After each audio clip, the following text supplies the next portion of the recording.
दोस्तों, ये कहानी है एक साधु और एक नौजवान कमवारी लड़की की।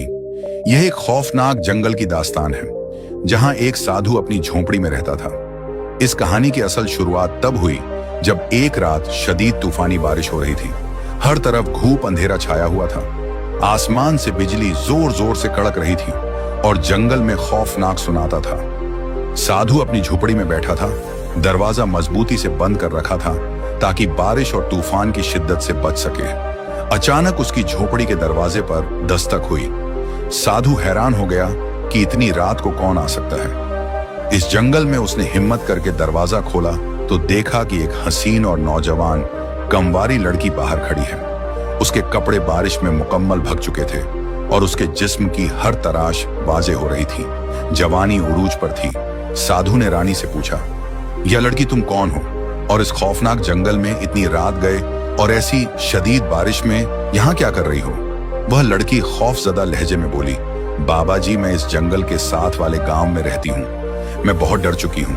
फिर वह कपक पाते लहजे में कहने लगी, मेरे पीछे कुछ लोग पड़े हैं। वह मुझे मारना चाहते हैं। बराह कर्म मुझे बचा लीजिए। साधु ने लड़की को फौरन अंदर बिठाया और तसल्ली दी। फिर बड़े बाबा ने इस कुंवारी लड़की से इसकी पूरी कहानी पूछी। लड़की ने कांपते हुए जवाब दिया, मैं गांव के राजा की बेटी हूँ। माँ बाप इस दुनिया से जा चुके हैं। जब से मेरे माँ बाप इस दुनिया से गए हैं तब से यह लोग मेरी खूबसूरती पर मरते हैं। ये लोग मुझे पकड़कर मेरी इज्जत लूटना चाहते हैं। मेरे जिस्म को नापाक करना चाहते हैं। मैं अपनी इज्जत बचाकर आपके पास भाग आई हूँ। बूढ़ा साधु लड़की की बातें बड़े गौर से सुन रहा था। वो सोचने लगा, ये लड़की कोई और राज भी छुपा रही है। इसके आने के पीछे कोई और मकसद तो नहीं है। साधु और वह कबरी लड़की झोपड़ी के अंदर बैठे थे। एक कोने में दिया जल रहा था जिसकी मध्यम सी रोशनी थी। बाहर तेज बारिश और तूफान था। हर तरफ अंधेरा ही अंधेरा था। बूढ़ा साधु सालों से तन्हा रह रहा था, मगर आज उसकी झोपड़ी में इंतहा की हसीनो जमील लड़की मौजूद थी। वह साधु लड़की के भीगे हुए लिबास को देखता है और दिल ही दिल में खुश होने लगता है, मगर साथ ही खुद को रोकने की भी कोशिश कर रहा था कि कहीं किसी मुसीबत में न फंस जाए। ये सब ख्यालात उसके जहन में चल रहे थे कि अचानक कुंवारी लड़की बोली, ए बाबा, मैं बहुत खौफजदा हूँ। क्या आज की रात आप मुझे अपनी झोपड़ी में पुनः देंगे? बूढ़ा साधु, जो पहले ही यही चाहता था, फौरन खुश होकर कहता है, हाँ बिल्कुल, आज की रात तुम मेरी झोपड़ी में ठहर सकते हो। रात बहुत अंधेरी थी। तूफानी बारिश रुकने का नाम नहीं ले रही थी। लड़की चटाई पर लेटकर सोने की कोशिश करने लगी, मगर साधु को नींद नहीं आ रही थी। इसका दिल बेचैन था। इसके अंदर अजीब सी हलचल मच रही थी। सालों से सवे हुए ख्यालात जाग उठे थे। प्यार की दुनिया नजर आ रही थी। जवानी जोश मार रही थी। वह दिल में सोच रहा था, यह रात कैसे गुजरेगी? मैं क्या करूंगा? साधु खुद को संभालने की कोशिश करता है। आंखें बंद करके सोने की कोशिश करता है, मगर उसे कहां नींद आनी थी। ये सब कुछ देखकर उसका दिल बेकरार हो गया। साधु का दिल जोर जोर से धड़कने लगा क्योंकि उसके जज्बात जाग चुके थे। अचानक रोने की आवाज आई। साधु चौंक देखा। लड़की रो रही थी। साधु ने पूछा, ए लड़की, क्या हुआ? तुम क्यों रो रही हो? लड़की ने डरते हुए जवाब दिया, मेरे साथ कुछ ऐसा हुआ है जो मैं किसी को नहीं बता सकती।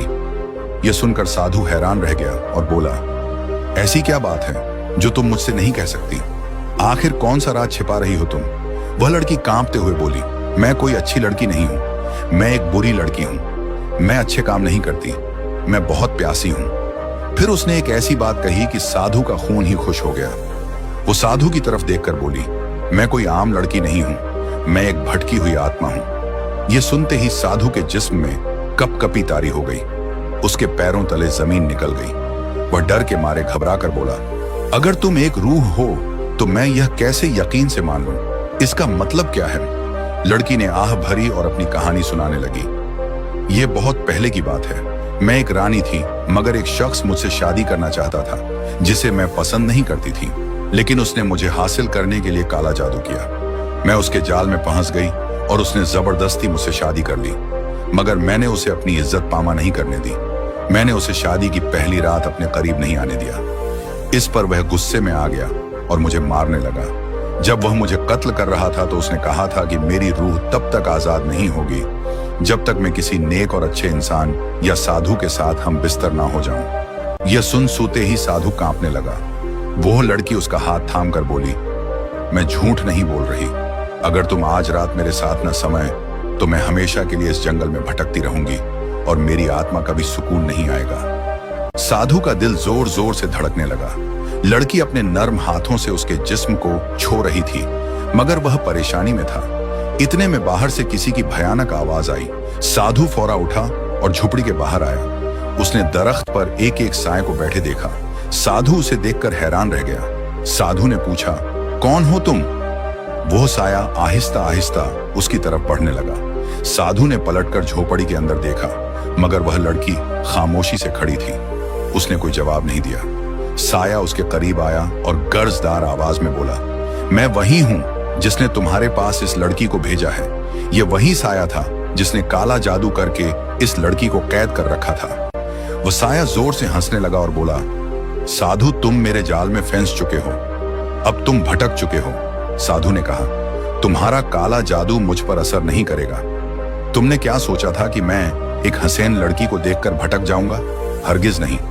यह सुनते ही लड़की ने अपनी नजरें झुका ली, जैसे कि वह भी शर्मिंदा हो रही हो। वह साया जोर से चीखा और बोला, तुम्हारे अंदर भी तो इंसानों वाले जज्बात होंगे, तुम मेरे जाल से बच नहीं सकते। साधु ने आंखें बंद की, फिर आंखें खोलकर बोला, ए शैतान, मैं तुम्हारे फरेब में कभी नहीं आ सकता। लड़की की आंखों में आंसू आ गए। वह भी सोचने लगी, मैं यह क्या कर रही थी? क्या साधु इस साए को शख्स दे पाएगा? क्या वह लड़की अपनी कैद से आजाद हो सकेगी, या फिर यह काला जादू सब पर भारी पड़ेगा? साधु ने अपनी आंखें बंद कर ली और सोचने लगा, आखिर में इस मुश्किल से कैसे बच सकता हूं? ऐसा क्या करूं? फिर साधु ने आंखें खोली और उस लड़की से कहा, तुम अपने अंदर झांक गौर करो कि तुम क्या करने वाली थी। मैंने एक अरसे से किसी बुरे काम की तरफ नजर नहीं उठाई, फिर तुम क्यों मेरी मेहनत बर्बाद करना चाहती होती? अपने आप को संभालो और सोचो कि तुम क्या कर रही थी। यह सुनकर वह साया जोर से हंसा और बोला, साधु अब बहुत देर हो चुकी है। लड़की ने साधु की तरफ देखा और आहिस्ता से कहा, मुझे कुछ नहीं मालूम कि सही क्या है और गलत किया।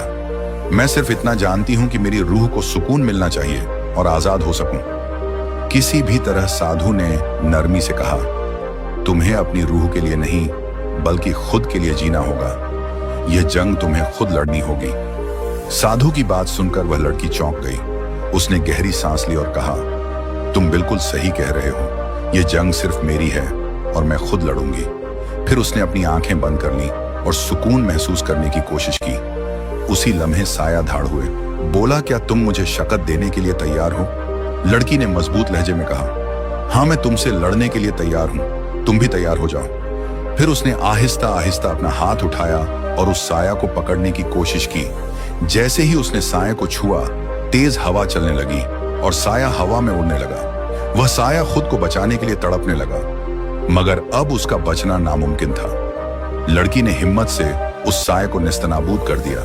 जब सब कुछ खत्म गया तो उसने आहिस्ता से अपनी आंखें खोली और अपने सामने साधु को पाया। उसकी आंखों में शर्मिंदगी थी और उसे एहसास हो गया था कि मैं अच्छा नहीं कर रही थी।